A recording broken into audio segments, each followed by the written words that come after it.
ഞാൻ നിങ്ങളോട് പറയുന്നു, നമ്മുടെ UDF ടീം UDF 100-ലധികം സീറ്റുമായി കേരളത്തിൽ തിരിച്ചു വരും.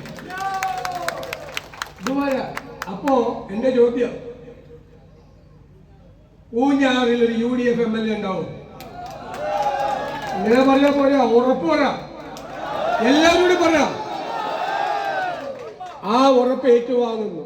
നമുക്ക് ഇത് നമ്മുടെ കോട്ടയാണ്. കഴിഞ്ഞ പ്രാവശ്യമൊക്കെ ചില കൺഫ്യൂഷൻ ഒക്കെ ഉണ്ടായതുകൊണ്ടാണ് നമ്മൾ തോറ്റുപോയത്.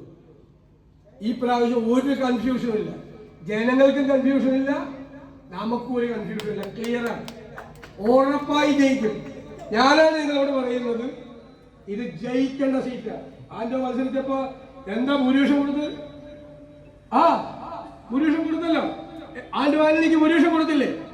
അപ്പൊ ഇവിടുത്തെ UDF സ്ഥാനാർത്ഥി നല്ല ഭൂരിപക്ഷത്തിൽ ജയിപ്പിക്കണം.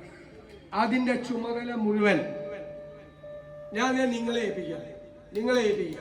ഒരു വാക്കുകൂടി പറയാം, പൂഞ്ഞാറിലൊരു UDF MLA ഉണ്ടായാൽ അതിന്റെ സ്വീകരണ സമ്മേളനം ഉദ്ഘാടനം ചെയ്യാൻ ഞാൻ പറയാം.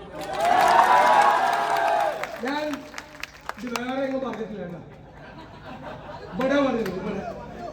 അത് ഏറ്റെടുത്തേക്കണം. എല്ലാ ചുമതലയും നിങ്ങളെ ഏൽപ്പിച്ചുകൊണ്ട് നിങ്ങൾ നൽകിയ ഈ ആവേശകരമായ സ്വീകരണത്തിന് നന്ദി പറയാൻ വാക്കുകളില്ലാതെ ഞാൻ നിർത്തുന്നു.